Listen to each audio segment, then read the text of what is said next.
운이 바뀌는 사람의 세 가지 신호. 삶의 전환점은 갑자기 찾아오지 않는다. 하늘은 항상 미리 알린다. 다만 우리가 그 신호를 읽지 못할 뿐이다. 운이 바뀔 때 세상은 먼저 당신을 흔든다. 고요함 앞에는 반드시 폭풍이 지나간다. 복은 조용히 오지 않는다. 빈 그릇을 만들기 위해 먼저 채워진 것을 비운다. 많은 이들이 묻는다. 왜 요즘 이렇게 힘든 일만 계속될까? 하지만 이것은 저주가 아니다. 복이 들어올 자리를 만드는 과정이다. 운이 바뀌는 사람에게는 누구나 공통된 세 가지 변화가 찾아온다. 그것은 우연이 아니라 하늘이 보내는 편지다. 첫 번째 변화, 막혔던 길이 저절로 열린다. 제자가 부처님께 물었다. 부처님, 이상한 일입니다. 얼마 전까지 모든 일이 막혀 있었는데 이제는 힘들이지 않아도 일이 흘러갑니다.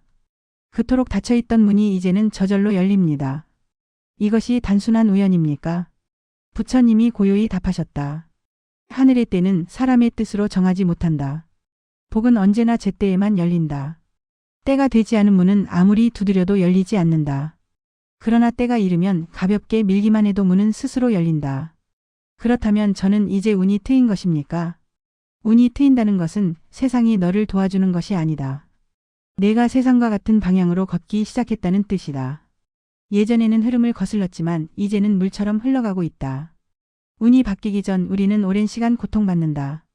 하지만 그 고통은 정화의 시간이다. 묵은 인연이 떨어지고 불필요한 집착이 사라진다. 하늘은 그릇을 비우고 씻어낸다.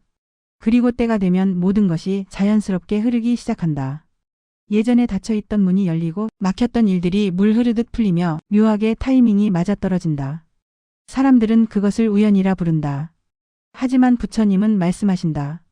그것은 하늘이 보내는 조용한 조율이다. 운은 마음이 길을 바로잡을 때 흐른다. 하늘은 늘 같은 자리에 있지만 마음이 어둡고 조급하면 그 빛을 보지 못한다. 지금의 순간을 받아들일 때 복은 조용히 들어온다. 억지로 잡으려 하지 말라. 물은 아래로 흐르며 바람은 막히지 않는다. 운 또한 그렇다. 욕심을 놓고 흘러가면 하늘은 그 흐름 속에서 문을 연다. 두 번째 변화, 몸과 마음이 가벼워진다. 부처님, 저는 오랫동안 병으로 고통받았습니다. 의사의 말대로 약을 써도 낫지 않았습니다.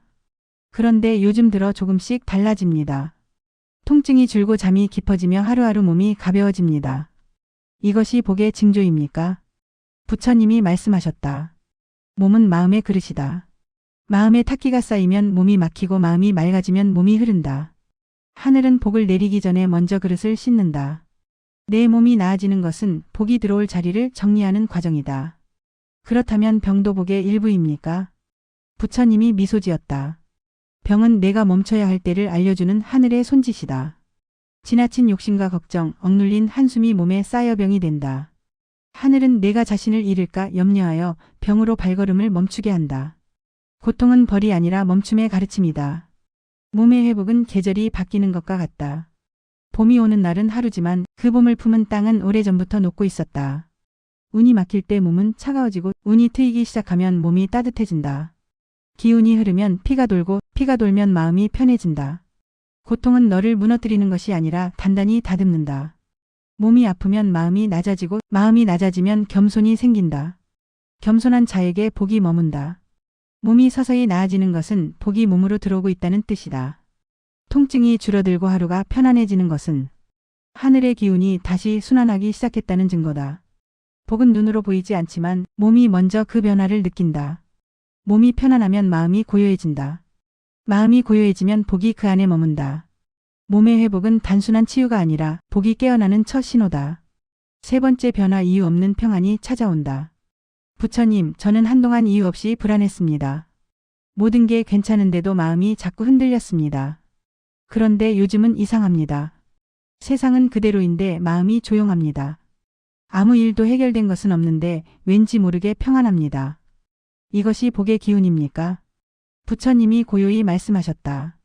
하늘이 복을 내릴 때 먼저 고요를 보낸다. 내 불안이 잦아들고 조급함이 사라질 때 하늘은 그 마음 위에 복을 놓는다. 불안은 마음의 안개다. 안개가 짙을 때는 하늘의 빛을 볼 수 없다. 그러나 바람이 불고 안개가 걷히면 너는 원래 있던 빛을 다시 본다. 복은 새로 생기는 것이 아니라 불안이 걷히며 드러나는 빛이다.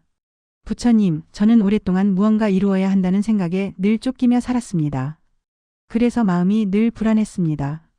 그런데 요즘은 욕심이 줄고 그냥 오늘 하루에 감사한 마음이 듭니다. 부처님이 미소 지었다. 욕심이 사라지는 자리에 평안이 머문다.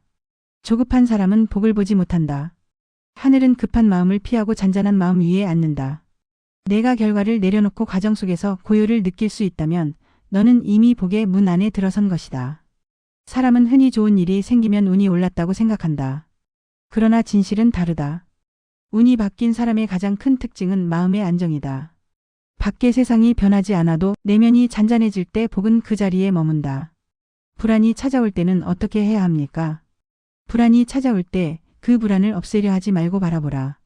하늘의 구름이 스스로 흩어지듯 불안도 잠시 머물다 사라진다.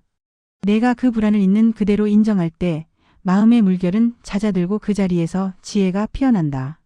운이 바뀐 사람은 불안한 일이 사라진 사람이 아니다. 불안 속에서도 흔들리지 않는 사람이다. 하늘은 평온한 마음에 복을 머물게 하고 조급한 마음에서는 떠나간다. 평안을 유지하려 애쓰지 말고 그저 지금의 마음을 다독여라. 그것이 복을 머무르게 하는 길이다. 복은 마음이 머무는 자리에서 깨어난다. 마음이 불안해서 고요로 옮겨갈 때 운은 이미 바뀌었다. 조용히 숨쉬고 하루의 빛을 감사히 바라보라. 그 고요한 순간이 하늘이 너를 축복하고 있다는 증거다. 맺은 말. 부처님은 말씀하셨다. 복은 멀리서 오는 것이 아니다. 내가 알아차리지 못했을 뿐 복은 늘 내 안에서 자라고 있었다.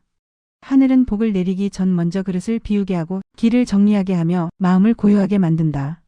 그래서 운이 바뀌기 전에는 힘든 일이 연속으로 일어난다. 묵은 인연이 끊어지고 잡고 있던 것이 떨어져 나가며 세상이 흔들린다. 그러나 그것은 무너짐이 아니라 정화다.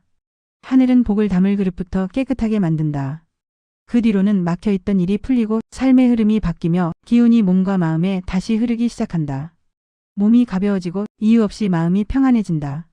그 모든 변화가 복이 들어오는 증거다. 사람들은 기적을 기다리지만 기적은 하늘에서 떨어지지 않는다. 복은 언제나 조용히 다가온다. 운이 바뀌는 사람은 세상이 달라진 것이 아니라 자신이 달라졌음을 안다. 예전엔 두렵던 일이 이제는 감사가 되고 막혔던 일이 이제는 흐름이 된다. 그 순간 하늘은 미소 짓는다. 이제 복이 머물 자리가 생겼구나. 그러니 두려워하지 말라. 지금의 흔들림도 뜻밖의 변화도 이유 없는 고요함도 모두 징조다. 하늘은 너를 시험하는 것이 아니라 너를 준비시키는 것이다. 운은 찾아오는 것이 아니다. 하늘의 복은 준비된 마음에 깨어난다. 내 삶이 지금 조용히 바뀌고 있다면 그것이 바로 하늘이 내리는 응답이다. 부처님은 마지막으로 말씀하셨다.